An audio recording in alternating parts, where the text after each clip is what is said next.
There are a ton of builds in Destiny, and with Frontiers on the horizon, I asked you all what you thought was the best build for every subclass on each class. Those votes and responses are what sparked this series to life, and I'm making these videos in hopes that they can be used as refreshers for current players and complete guides for new players looking to hop into the game. All of these builds will not be using the seasonal artifact and can be used in any endgame content that you would like to do. So if you want a build to work towards that should last theoretically forever, look no further. Once everything is posted, there will be a total of 18 builds for you to chase after, so if you're curious about another playstyle, definitely be sure to check them all out. I've been working on this project for quite a while, and it has definitely taken a long time, so I really hope you all can enjoy them. If it wasn't for you, series like this could not exist, so I just wanted to say thank you. And finally, if you are new here and enjoying the content, consider doing all the normal YouTube stuff and joining our Discord server. All of your support really does go a long way and is genuinely appreciated. But without further ado, thanks for clicking on the video, and let's jump right into the build. All right, the Prismatic Titan and Prismatic Warlock are now finished, so we have the final one to move on to, and that is the Hunter. Prismatic Hunter comes with a little bit of variety because you can play into a very melee focused build or play into a more weapon damage reduction focused build, and I think overall in the grand scheme of things, the weapon damage resist focused build is a little bit better in my opinion, so that's what we're going to be going over today. However, there are plenty of great content creators that have made melee based builds, so definitely be sure to go check those out if you want a melee based build. However, I think with this one, it is a lot easier to play and you still get the same power level as the other one, if not a little bit more in some scenarios, and it opens up the ability to run pretty much whatever weapon you would like to. All right, first things first, we need to talk about the main synergy for this build, and that is going to come from our exotic chest piece, the Gifted Conviction. It has the exotic perk, the Gift of Certainty. Activating Ascension or Tempest Strike throws bouncing explosives at nearby targets that jolt and damage them. Jolting nearby targets grants you damage resistance. So keep that in mind, but now we need to go over to our subclass, and we're going to be running Ascension. So while airborne, consume your class ability energy to summon your arc staff, repelling yourself upward and creating a burst of energy around you that amplifies allies and jolts targets. So with these two paired together, when you go for an ascend, not only are you making yourself amplified and teammates under you, you can also jolt targets, but you will now also shoot out these grenades that can go on and jolt targets as well. All of that alone makes it great for utility, and it turns your class ability into something that can do damage, sort of similar to your grenade or melee, but it also has the added benefit of whenever you jolt targets, you're going to get damage resistance. With how much you can spam Ascension, you're going to be jolting targets all the time, and the added grenades from the exotic also can help out with this, so you're pretty much going to have this crazy damage resistance on you 24/7 while also getting the utility benefits that Ascension normally provides and the damage that it can put out. Now there's going to be one other way Ascension is very good with this as well, and that's because Ascension can now proc things like your dodges. So with Gambler's Dodge, you're going to refill your melee ability every time you use it near a target, and Ascension will proc this. So now every time you're going in for an Ascension to do everything we just talked about, you will now refill your melee energy. You always want to do your Ascension near targets anyway, so you can apply the jolt to get that damage resistance. Now you just get the added benefit of getting your melee energy back. Now for the melee, you can take pretty much anything you would like to. I personally think Threaded Spike is the best, but Snare Bomb applies weaken. You can kill enemies with Knife Trick. You can apply slow with Quivering Blade. You can even do some fun things with combination blows, so you can get a melee ascend, a melee ascent. But overall, again, I think Threaded Spike is the best. The reason for this is that your Threaded Spike is going to be able to hit a lot of targets, and every single target that it does hit will make an enemy sever. If you don't know, whenever you sever a target, they are actually going to do reduced damage to you. So you pair that with the damage resistance that you're getting from the exotic. Now every single time you use that synergy, you can also throw a melee that makes enemies do reduce damage, and it makes you pretty much unkillable. At some points in the game, even in harder end content, you can just straight up tank bullets without really having to worry about anything, and the survivability of this build only gets better from here. And to dive further into that, we need to take a look at our whole subclass. So first off, our other aspect we're going to be running is Stylus Executioner. Defeating a target affected by any elemental debuff grants invisibility and true sight. After performing a Stylus Executioner, your next melee attack while invisible weakens targets. So not every single time you kill an enemy with that elemental debuff, this can be severed, scorched, slow, jolt, anything of the sort, you will go invisible. Notice how I did say jolt and sever, so not every single time you get a kill with Ascension, you're going to go invisible, get that damage reduction, and then every single time you get a kill with your Threaded Spike, you will also go invisible. Obviously, while you're invisible, enemies basically never shoot you, but on top of that, that with Ascension granting you Amplify, that is not only going to give you another 15% damage reduction, but it will also make enemies harder to shoot you as well. So with everything that we've already talked about combined, not only are you already an unkillable tank, but it also is just extremely hard for enemies to shoot you in the first place. Now for the rest of the abilities, I personally like to take Grapple, but again, this is another thing, you could take whatever grenade you would like to, but Grapple is just nice because you get it back very quickly. You can apply Unravel to targets. Again, this will also proc Silas Executioner, and this will play into some of our armor mods. And then finally for the super, I personally like to take Golden Gun, but this is another situation where you could take literally anything right here and you will be fine. I just like Golden Gun for the extra damage, and if I hot swap to Celestial Nighthawk, I can do a ton of damage in any DPS scenario. And then for the Fragments, like you saw in the last two videos, Faster Protection, Faster Purpose are just two staples in every Prismatic build. Protection will give you damage reduction, and then Purpose, whenever you pick an ore buff, you will get a buff based on your subclass. So with Golden Gun, you will get Restoration, but again, if you run something like Solid Skull, you get Frost Armor, you get Woven Metal with Silk Strike, you'll also get your Void Overshow with Deadfall. All of these are extremely good. You could just swap these out literally for whatever you would like to. Now for the other ones, is going to be things like Facet of Hope. So when you have an elemental buff, your class ability regenerate faster. This is great because now, again, Ascension is going to give you Amplify, which is elemental buff, so you're going to always be able to have Fast Hope proc. You also have Invisibility from this as well, so you're going to be getting the max benefit of this, and you're going to be able to spam your Ascension like crazy. There is a little bit more about the cooldown of this once we get into our stats, and I'll explain all that there. But next up is Facet of Blessing. So whenever we get a melee final blow, we will start health regeneration. This is great because again, we can spam our melee all the time. Our melee will make us invisible. Now we can just get some health back, and we'll just be even more unkillable. And then finally, it's Facet of Dawn. So power melee hits against targets will make us radiant. Again, since we can spam our melee all the time because of Game Dodge and Ascension, we're going to be able to be radiant all the time. This will give us barrier capabilities, also just a 20% damage increase. And you're pretty much going to always have this permanently, again, because of the interaction between everything we've already discussed. Now, the final thing to note is going to be your Transcendence. This isn't too crucial to the build, but this is nice to know about because you will get the increased ability regen for your melee, and then you also have your other grenade. Throwing more threaded spikes is always nice, and even having these Hellfire spikes everywhere on the battlefield, you can actually do a pretty good amount of damage between the shatter and missions that it does provide.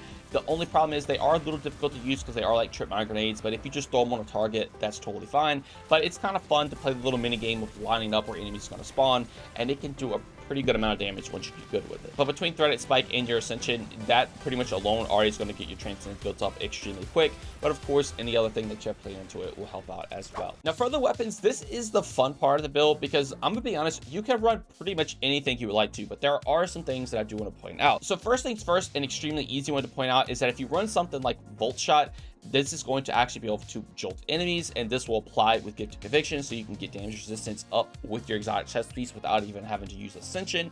Or you can run anything like Incandescent, you know, a Volt Shot or Destabilizing Rounds, anything of the sort, and that will also proc Silas Executioner. So just getting a kill with your weapon can make you go invisible. And then again, if you do run something like Volt Shot, you can also get the damage resistance and go invisible with just one weapon. So Volt Shot is an extremely strong perk with this build. But another extremely strong perk is something like Rolling Storm. So this is very good because now when you get a final blow, you will get stacks of Bolt Charge. While you amplify, you'll get more, and then when it's enhanced, you'll get even more, yada yada yada. But basically, you can get a bunch of Bolt Charge stacks really fast, get 10 Bolt Charge, and since you can spam your Ascension all the time, you basically would just cause this giant lightning strike to come down to just do a ton of damage with the Bolt Charge, and it is an extremely fun and honestly potent combination you can do. Now if you want the more easy way out, definitely just take a Volt Shot weapon, or again, you can literally take anything you would like to, but Rolling Storm is a very fun option with this build because again, spam your Ascension all the time. And another benefit is that Bolt Charge will actually proc things like Fast of Hope, so it makes it really easy to keep this up as well with Amplified and Bolt Charge, so you're always going to begin the max cooldown of Ascension. But again, it's literally up to you. If you don't even want to run a Volt Shot weapon, you can totally opt to not do that. I mean, running something like Still Hunt would still be good, especially if you swap over to Nighthawk, run something like Kinetic Tremors, anything of the sort.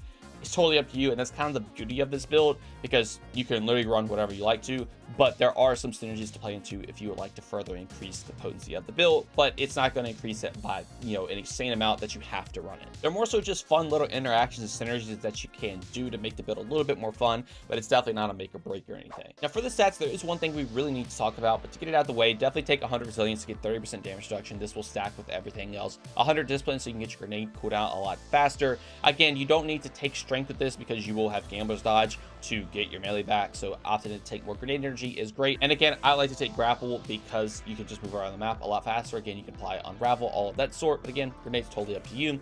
But the main stat we need to talk about here is going to be mobility. This one is extremely important because obviously with Hunter, having your mobility is going to get your class ability back faster. And you might be wondering why I only have 50 right now. Typically, if you are playing into a class ability build, you want to take 100. But the thing to note is that when you are amplified, which you will always do with Ascension, it grants you a passive plus 50 mobility. So when you use your Ascension, you're essentially taking this up to 100 mobility. And since you can use it all the time, you're going to be able to just have 100 mobility all the time. So between having 100 mobility and things like Fast of Hope, that is what's going to allow you to spam Ascension and to play into everything else that we were already talking about in the build. Now, these are the armor mods I'm running if you would like to copy them down, but as a further look, I do like to take a Siphon mod. I do have an Arc one in right now because I typically do run Volt Shot or Rolling Storm or even Jolty Feedback sometimes, so I can just make Orbs power with those Arc weapons.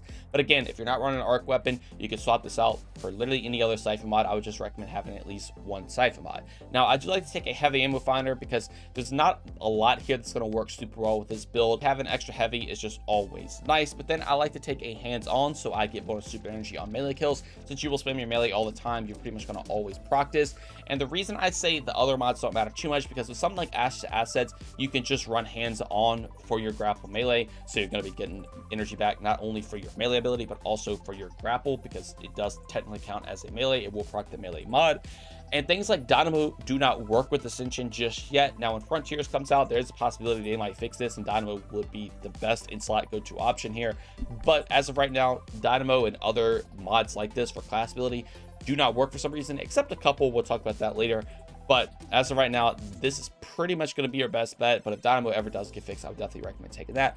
But again, they're kind of up to you. I would just definitely recommend a Siphon mod. Now, for your arms, I do like to take a loader for the exact same reason. I do have an arc one in there just so I can reload my arc weapons faster. But again, swap this off for whatever elemental weapon you are running. And then an impact induction and a focusing strike. So I will get grenade energy whenever I get a powered melee hit. And then I will also get class ability energy whenever I get a powered melee hit. So since you can spam your threaded spike all the time, you're going to be proccing these all the time. Your grapple melee also can proc these, which is great. That's another reason I like to grapple, because it will proc all these armor mods, because again, it will technically count as a melee. And then next up for your chest piece, just go with resistance mods, swap these out whatever content you're going into. This is pretty much what you always run in your chest piece, especially with this build, because the damage that you get is just insane.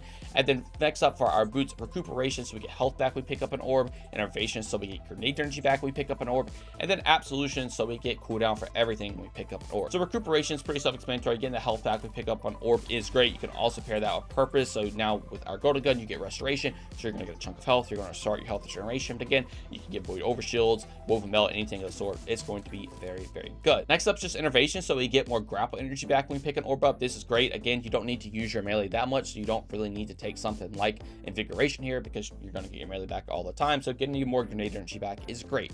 You might be wondering why I'm taking the absolution over something like an installation. That's because currently in the game, installation only gives a 4% ability energy back to your class ability, where absolution gives you 5%. So you technically get a 1% more, and you get that 5% for your grenade and melee. Obviously melee doesn't matter, but having that 5% on top of the innervation that you're getting, you're going to get your grenade back pretty quick as well, while also getting your class ability back fast as well. And again, pairing that with things like focusing strike, so you're going to get your class ability back with your melee, you can spam this extension pretty quickly. And then for the final thing, this is going to be our class item. This is the most interesting one because there really isn't a lot you can run. So we do have proximity ward, so you get a powerful overshield when you go for a finisher. This is great. Things like powerful attraction you would want to run, distribution, or any of the mods right here, but unfortunately as of right now, Ascension just does not proc these. Now if they ever change it, powerful attraction is just going to be disgusting with this build.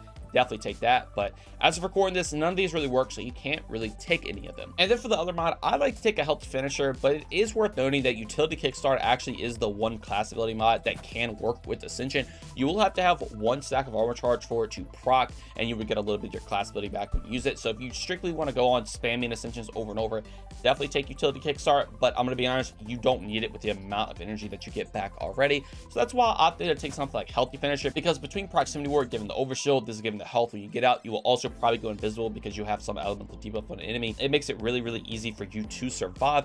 And if you are swapping between some sort of like Nighthawk rotation, this will make it extremely easy to keep your armor charged, because typically with that you are going to swap to something like triple arc weapon surge. So now you'll get all your triple weapon surge while also be able to keep all your armor charge up. Now again, that's totally up to you. I know a lot of people aren't really into loadout swapping, and if you don't want to do that, it's no issue at all. And if you aren't doing it, I would recommend taking utility kickstart, but in some sort of DPS scenario, if you are loadout swapping, I would recommend taking healthy finisher. And even if you aren't loadout swapping, this is still a pretty good synergy, because again, you will heal and get the overshield, which is nice. But unfortunately, the class item just doesn't work super well with Ascension, and most of these are going to be class ability based things or finisher based things, and that's why I opted in just to take these two. And then finally, like I do at the end of all of these videos in this series, I do want to talk about the artifact really quick. You do not have to take a single artifact perk for this build to work in any in-game content that you would like to, but it's nothing wrong with taking the artifact, and there are some very, very good benefits for doing so, and most of these are going to be broken from season to season. With this one specifically, you have a bunch of things dealing with arcs. Defeating an arc debuff target will grant bolt charge. That means your Ascension will now grant bolt charge, so you wouldn't have to run a Rolling Storm weapon, so you can run a Volt Shot weapon and still take advantage of things like bolt charge, which is very, very good. There's a lot of things to do with Amplify. There's even some things to do with Sever, so you can buff your threaded spike even more.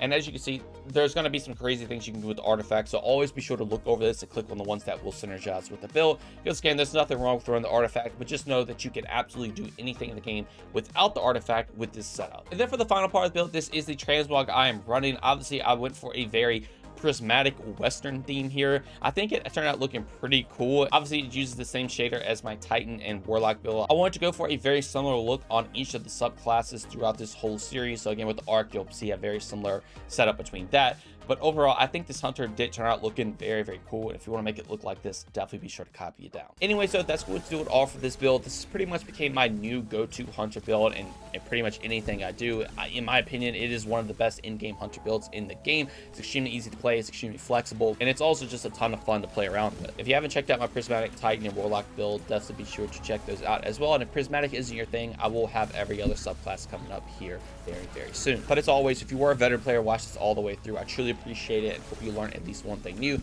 if you're a new player and watch this all the way through, I wish you all the best of luck on putting this build together for yourself. But that is going to do it all for me. I want to thank you all so much for watching, and I hope you all have a great day.